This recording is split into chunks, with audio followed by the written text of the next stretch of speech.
Hey guys, Shari James here, and on this episode of Hymnology, we are going to be speaking with RJ Windham. And for those of you who don't know myself, I help men avoid ED medications, get off of them, or in some cases, get them to work with my holistic approach to healing erectile dysfunction. Hello, RJ. Hi, Shari. How are you? Very good. In one piece. So now we're going to go ahead and we're going to tell you about RJ Windham's story. It is one of remarkable survival and relentless perseverance. At just 5 years old, he was left for dead in the middle of the street after a hit-and-run accident. At 26, he survived a devastating train station bombing that claimed lives and left dozens injured. In 2019, he faced his greatest battle yet, stage 3 prostate cancer, and emerged victorious once again. Windham has cheated death 3 times, but his journey is far from over. Drawing on his experiences, Windham has become a voice of strength and resilience. He has written 4 books, 2 of which will be released in 2025, followed by the next 2 in 2026. Sharing his insights and offering hope to those facing life's toughest challenges. But writing is only a part of his mission. Now Windham is embarking on a new chapter, launching a global prostate cancer initiative through his 501c3 scientific research and technology organization. His groundbreaking project, a mobile app titled Defend Yourself, Football and the Fight Against Prostate Cancer, is set to revolutionize prostate cancer awareness and early detection. Starting in Zambia, Africa, where mortality rates are among the highest in the world, the app uses the powerful metaphor of football, also known as soccer, depending on where you're from, to engage men in a life-saving cause with the passion of the sport as a backdrop. The app educates men on prostate cancer, encouraging them to defend their health, just as a goalkeeper defends his net. Windham's initiative is more than a campaign, it's a movement. With plans to expand across Africa and into India, he is now raising awareness. He is not just raising awareness, he is creating a movement, bringing critical health education to men in a way that is both accessible and actionable. His relentless drive and innovative spirit continue to inspire, proving that survival is just the beginning of making a lasting impact. Woo! I know you need a glass of wine after that. And relax, right? Something. Welcome. It's been a while since we've seen each other. I know that I was in your series on men's health several years ago. And now it's good to see you again. Thank you. We're still around. Absolutely. Perseverance. That's the key. Obviously, RJ has a wealth of information, but we're going to smush it all down into 3 wisdom bombs. So I'm going to start with wisdom bomb number 1. Surviving is not the end of your story. It's the beginning of your impact. I would love to hear more. So in my situation, I did have, 2 experiences that were near death. The first was when I was a child, the hit and run accident. It was a one-way street, and it was in a beach community in New England. And during 4th of July, it's a big time for those areas because the, little sun that you get in the sun. So I was crossing the street with a whole slew of family members that were on the front porch of the cottage. And a car came barreling down the wrong way, struck me, left me for dead, and, never stopped, kept on going. So then fast forward to 26, I was traveling via train, and the train station blew up. It was a train station bombing. We found out later that it was a pipe bomb planted in the lockers, and so you survived that. Share where you were? Where was? Yeah, I was in Montreal. So it was Montreal Central train station, and there was a radical group that were doing different things around the globe, and they used the train station in Montreal as as a messaging point for their cause. Now, as to get back to the wisdom bomb, so what happens is the first two experiences are told by family members, are told by my sisters. You won't believe what happened to my brother. When he was fine. So they bring you in and you tell the story. So over time, the story becomes an invincibility for you. You realize that hey, I'm indestructible. I can go through life and do all these things. So the focus is on yourself. Then, as you talked about in your intro, at the end of 2018, and then the surgery in 2019, I was diagnosed with stage 3 prostate cancer. And for anyone that's listening to your podcast, whether it be breast cancer, colon cancer, lung cancer, pick a cancer. Cancer takes a bit of your soul from you, and only a cancer survivor, rather, understands that. So you start to think outside of yourself, where the first two instances, I was focused on myself, on I survived. Let me tell you the story. Let my family tell you the story. It was about me, me, me. But when you have an experience like surviving cancer, you start to look outside of yourself, and then you want to inspire other people. And so that was the impetus for my first wisdom bomb.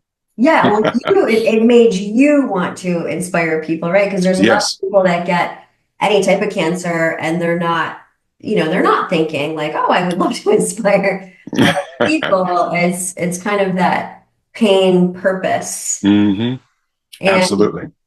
When I asked you to be a guest on this show, and I believe I said, what I would love for you to, obviously, because it's men's sexual health, to talk around the topic of prostate cancer. And, I think one of the things I said to you is, what do you wish you would have known too, like when you got of course diagnosed? So no one's really prepared, especially men. Let's stay with the framework of men and prostate cancer. There's no real education for it.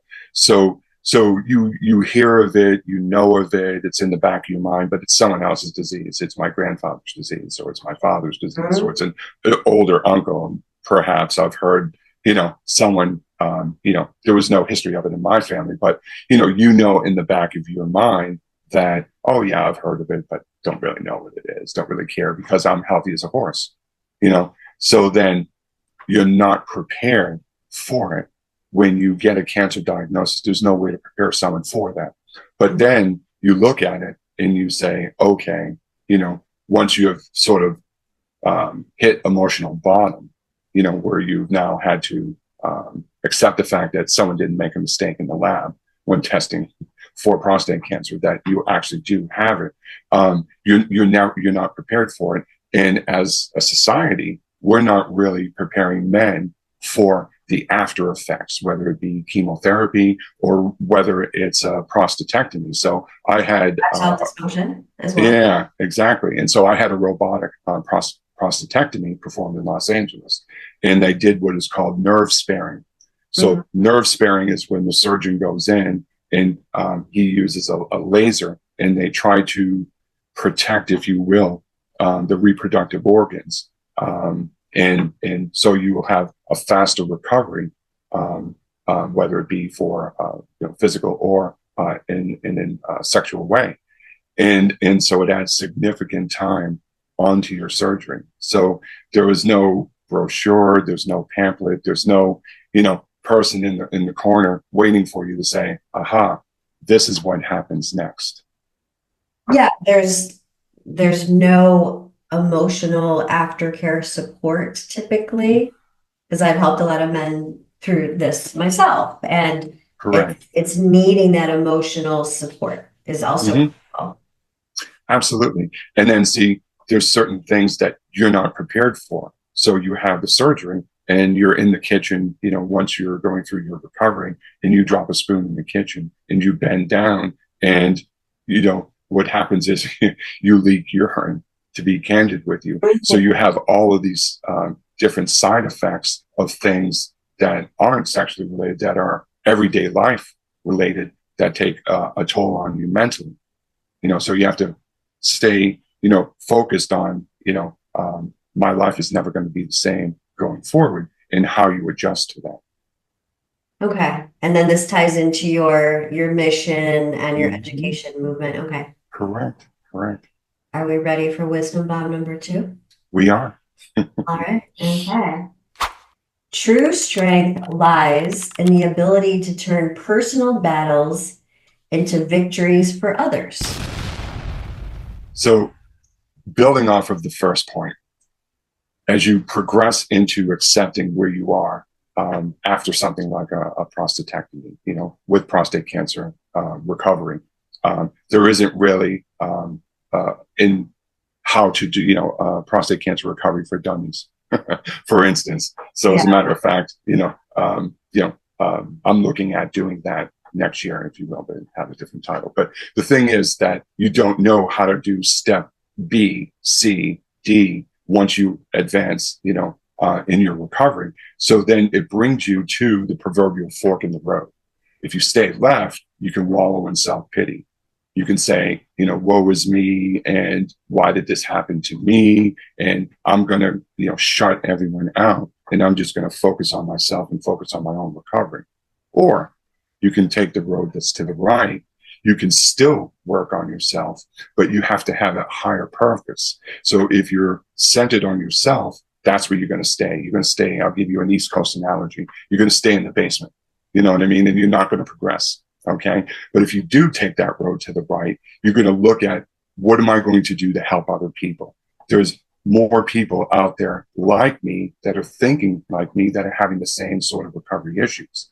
And so that's when you sort of have a new step, a new quicker pace. You look forward to creating something and developing something that's going to help someone else. And so it's a new mission, it's a new drive, it's a new aspiration that, catapult you forward. And by doing so, you're not only helping yourself, you have a bigger cause in front of you. So like a cancer pay it forward. Yeah, that's exactly. Yeah, pay it forward, definitely, without a doubt. Because someone saved your life, whether it's a surgeon, a wonderful nursing team, a physical therapist, someone along the way has aided you in your recovery from cancer. So now it is time to pay it forward. Yeah, and I think my hunch is that for some people, cancer can be a type of spiritual awakening or an awakening to maybe to Mm-hmm. change some lifestyle behaviors, to look at Yeah, like really to shift their values. So I think it can be a personal impact that would still ripple out as well. absolutely. And you touched on something important. So no matter where you were as a person, this is a do-over. So everyone in their life has done wonderful things, maybe not so wonderful things. Mhm. You know what I mean? It could be small things like letting the elevator door close and not holding it open for someone to, who knows what in their life. Everyone knows their own personal, experiences. But this is a do-over. This is a time in your life where you can say, I can't look back. I can only look forward. And what do I do moving forward? How do I pay it forward? What can I do to help other people not go through the same pitfalls that I had? It's either that, which is my road to the right, or left, which is a slog that you just are weighed down by the recovery and the emotional aspect it weighs on you. Sounds like it's a pivotal moment in Mm-hmm. a person's life when they get this diagnosis Mm-hmm. that creates a big shift. And it sounds like what you're inviting people to do is to really take this on and better others through the Mm-hmm. experience. I think Mm-hmm. that there is a necessary, it's like the stages of grieving. There has to be acceptance. Absolutely. Like I'm sure that there is like I hate to use the word victim. I can't think of another word right now. Where it's like you're a victim of cancer, Mm-hmm. right? So there's, I'm Why guessing, me? okay, the why me, yeah. So Mm-hmm. I've never had it again, so I'm making guesses here, and yeah, like so I'm sure that that's enough, that emotion or that is mental process is a part of the journey where a person can often start. So you're letting them know that there can be more, and you can have a positive impact on other people through your. Absolutely. Absolutely. Are you ready for wisdom bomb number 3? I am. All right. Perseverance isn't just about surviving, it's about using your survival to spark change in the world. I'm sensing a theme here with these wisdom bombs. So this could be a lot of different things. For each individual, it depends on what they're doing and how they want to do it. It could be volunteering. It could be going down and being part of a support group. It could be writing a book on your journey, or writing like tips on how to survive this or see this coming. It was all the information that isn't out there for men, that's still lacking, not only here in the United States, but across the UK, across Canada, Mexico, Germany, the Netherlands. These are places I've been recently, and that I hear the same story every single time. So as an individual, do something that's beyond yourself. And that's the message. You can go as little, or you can go to the areas of the world with the highest mortality rates from prostate cancer. And that's what I'm doing with my charity. It's the old adage that once you see something, you can't unsee it. Yes.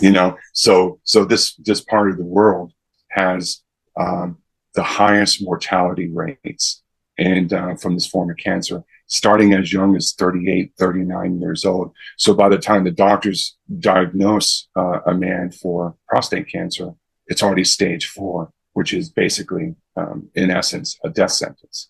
And, for everyone that's out there watching your podcast, prostate cancer is, for the most part, a preventable disease. Now, I was fortunate that by the time they caught mine, it was later stages of stage 3, which they caught just in time. Mm-hmm. But, through early testing, and awareness campaigns, prostate cancer can be found in the earliest stages. Now, in the heart of Africa, in Zambia, Tanzania, Kenya, these particular areas, you have hundreds of dialects, hundreds of spoken languages. Mm-hmm. And so it's a real challenge, in order to try to evoke change, because if you go in and you provide all the necessary awareness materials about this disease, and it's in English, it's not going to get that far, So to circle back to point number 3 is that you want to invoke change. Change can be, what we're doing, in Africa, and then India and the Caribbean and the globe beyond that.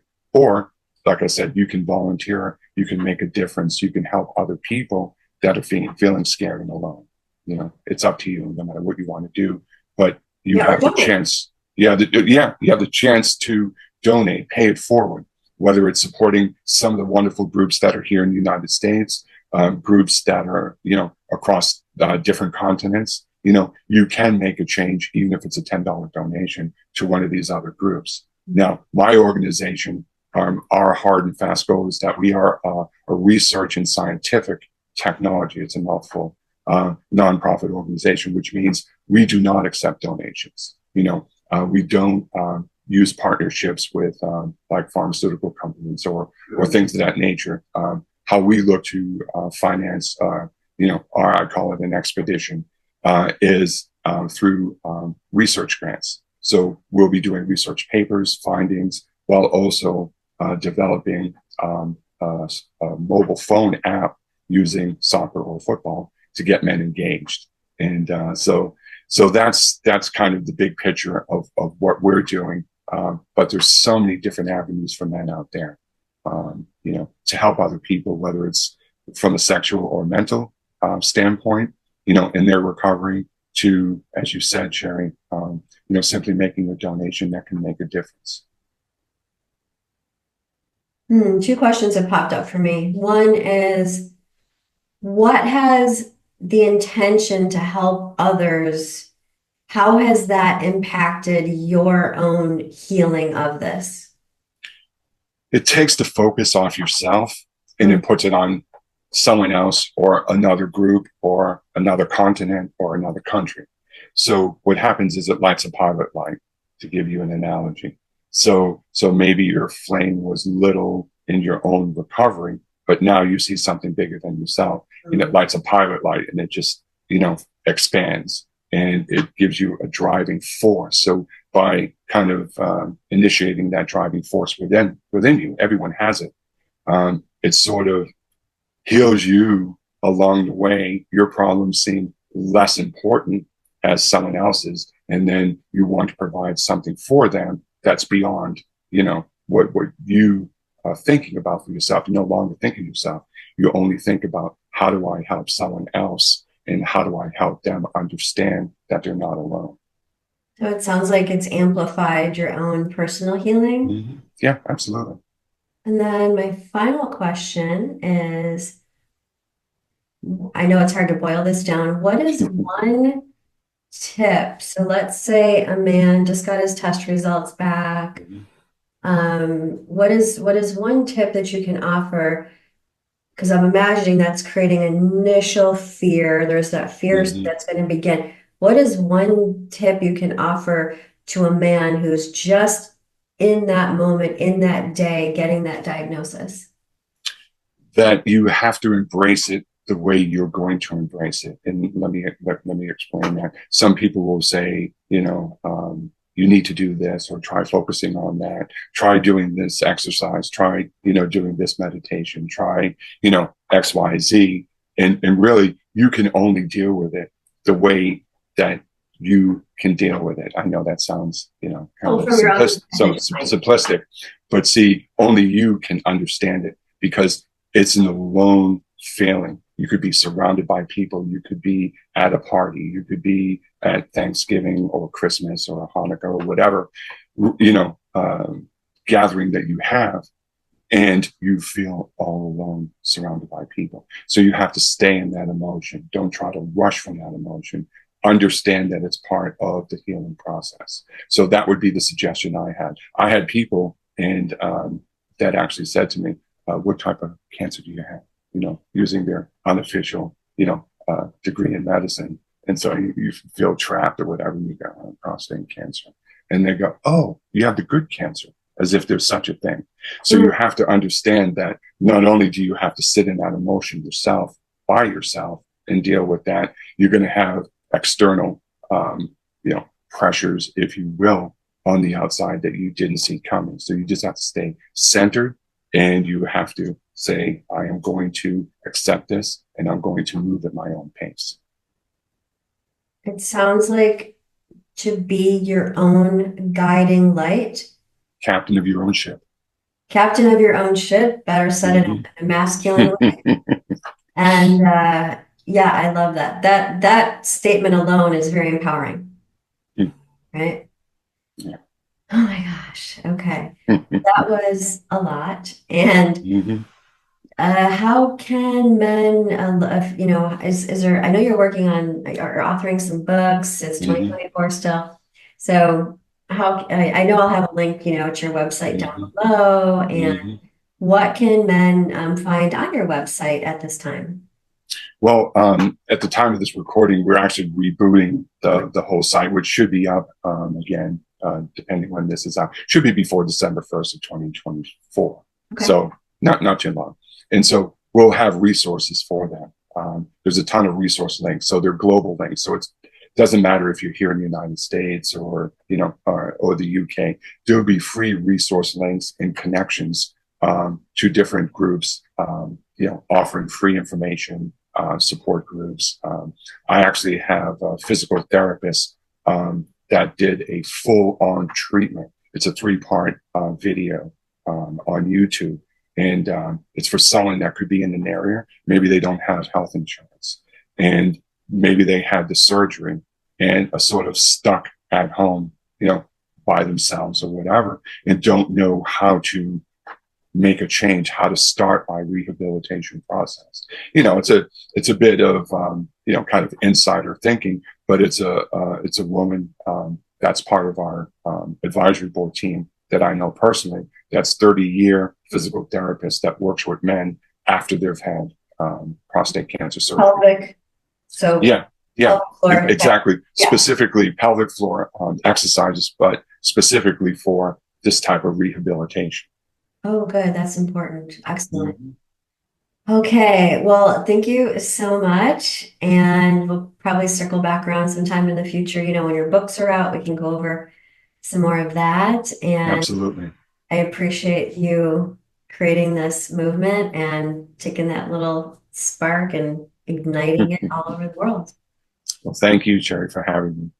Hey, you. Hey, guy, who's learning about sexual health, mixed in with some Tantra, mixed in with some 5 elements of Chinese medicine and some Western medicine. I want to let you know something. I would love it if you would hit my subscribe button and the notification bell. That way, you're going to know when new content is posted every Friday.